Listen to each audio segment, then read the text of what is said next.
এতিয়া আমাৰ যেহেতু মিত্ৰজোঁট আমি কৰি আছোঁ, গতিকে আমাৰ সংগঠনৰ ক্ষেত্ৰত আমি বিজেপিও সংগঠন আগবঢ়াই লৈ যাম, UPPLও আগবঢ়াই লৈ যাব। UPPLে যিমান সংগঠন কৰিব বিজেপিৰ ভাল হ'ব, বিজেপিয়ে যিমান সংগঠন কৰিব UPPLৰ ভাল হ'ব। নাই এটা ভাগ কৰিব নেকি UPPL এটা আৰু বিজেপি এটা? মিত্ৰজোঁটো থাকিব। নিৰ্বাচন সমাগত আৰু যিহেতু আমাৰ বিটিআৰত দুটাকৈ সমষ্টি আছে, এটা গোসাইগাঁও সমষ্টি, এটা আছে আমাৰ তামোলপুৰ সমষ্টি।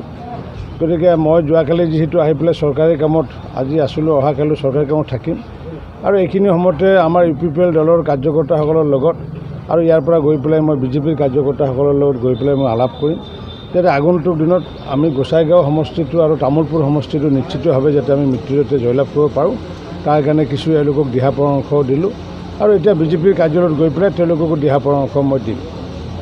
আৰু ইয়াত যে দুটা মিত্ৰজোঁটৰ প্ৰাৰ্থী থাকিব, মিত্ৰজোঁটৰ প্ৰাৰ্থী থাকিব। আমি যিহেতু কাৰ্যকৰ্তা, আমি সংগঠন কৰা মানুহ, গতিকে কোন কেণ্ডিডেট হয়, কোন নহয়, কোন দলৰ হয়, সেইটো আমাৰ চোৱাৰ বিষয় নহয়। আমি দলৰ কাৰ্যকৰ্তাসকলে, বিজেপিৰ কাৰ্যকৰ্তাসকলে, UPPLৰ কাৰ্যকৰ্তাসকলে আমি আজিৰ পৰা ৰণডংকা বজাইছোঁ, আজিৰ পৰা আমি কঁকালত টঙালি বান্ধিছোঁ যে যাতে আমাৰ মিত্ৰজোঁটৰ প্ৰাৰ্থী যাতে জয়যুক্ত যাতে হয়, তাৰ কাৰণে আমি ব্যৱস্থা ইতিমধ্যে আজিৰ পৰা হাতত লৈছোঁ। অভাৰঅল অসমত 6টা সমষ্টিত বাই ইলেকশ্যন হ'বলৈ আপুনি উল্লেখ কৰিছে, এতিয়া কিমানটা? মই আগতে কৈছিলোঁ কি যে অতি কমেও 5টা সমষ্টিত হ'ব বুলি আগতে প্ৰায় আজি এমাহ আগতে মই কৈছিলোঁ আৰু এতিয়া নিশ্চিত ওপৰত 5টা এতিয়া হ'বগৈ। আজি মই কৈছোঁ যে হয়তো 6টাও হ'ব পাৰে, 6টা হোৱাৰো সম্ভাৱনা আছে, 6টা সমষ্টিটো হোৱাৰ সম্ভাৱনা আছে। বিটিআৰৰ 3টা হ'ব পাৰে নেকি ছাৰ?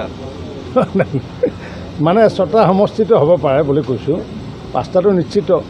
আগতেতো 5টা কথাটো মই যেতিয়া কওঁতে বিশ্বাস কৰা নাছিলে, এতিয়া 3টাৰ কথা কৈছিলে, তাৰপিছত 3টা, 4টা, 5টা হৈ গ'ল, এতিয়া 6টা হোৱাৰো সম্ভাৱনা আছে। নিৰ্বাচন সমাগত আৰু যিহেতু আমাৰ বিটিআৰত দুটাকৈ সমষ্টি আছে, এটা গোসাইগাঁও সমষ্টি, এটা আছে আমাৰ তামোলপুৰ সমষ্টি। গতিকে মই যোৱাকালি যিহেতু আহি পেলাই চৰকাৰী কামত আজি আছিলোঁ, অহাকালি চৰকাৰী কামত থাকিম আৰু এইখিনি সময়তে আমাৰ UPPL দলৰ কাৰ্যকৰ্তাসকলৰ লগত আৰু ইয়াৰ পৰা গৈ পেলাই মই বিজেপিৰ কাৰ্যকৰ্তাসকলৰ লগত গৈ পেলাই মই আলাপ কৰিম, যাতে আগন্তুক দিনত আমি গোসাইগাঁও সমষ্টিটো আৰু তামোলপুৰ সমষ্টিটো নিশ্চিতভাৱে যাতে আমি মিত্ৰজোঁটে জয়লাভ কৰিব পাৰোঁ, তাৰ কাৰণে কিছু এওঁলোকক দিহা পৰামৰ্শও দিলোঁ আৰু এতিয়া বিজেপিৰ কাৰ্যালয়ত গৈ পেলাই তেওঁলোককো দিহা পৰামৰ্শ মই দিম। আৰু ইয়াত যে দুটা মিত্ৰজোঁটৰ প্ৰাৰ্থী থাকিব, মিত্ৰজোঁটৰ প্ৰাৰ্থী থাকিব। আমি যিহেতু কাৰ্যকৰ্তা, আমি সংগঠন কৰা মানুহ, গতিকে কোন কেণ্ডিডেট হয়, কোন নহয়, কোন দলৰ হয়, সেইটো আমাৰ চোৱাৰ বিষয় নহয়।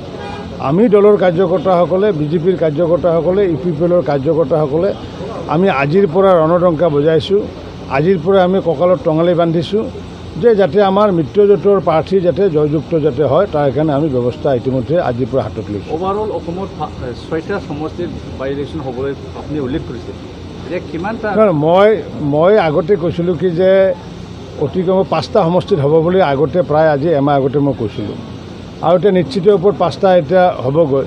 আজি মই কৈছোঁ যে হয়তো 6টাও হ'ব পাৰে, 6টা হোৱাৰো সম্ভাৱনা আছে, 6টা সমষ্টিটো হোৱাৰ সম্ভাৱনা আছে। বিটিআৰৰ 3টা হ'ব পাৰে নেকি ছাৰ? মানে 6টা সমষ্টিটো হ'ব পাৰে বুলি কৈছোঁ, 5টাটো নিশ্চিত। আগতেতো 5টা কথাটো মই যেতিয়া কওঁতে বিশ্বাস কৰা নাছিলে, এতিয়া 3টাৰ কথা কৈছিলে, তাৰপিছত 3টা, 4টা, 5টা হৈ গ'ল, এতিয়া 6টা হোৱাৰো সম্ভাৱনা আছে।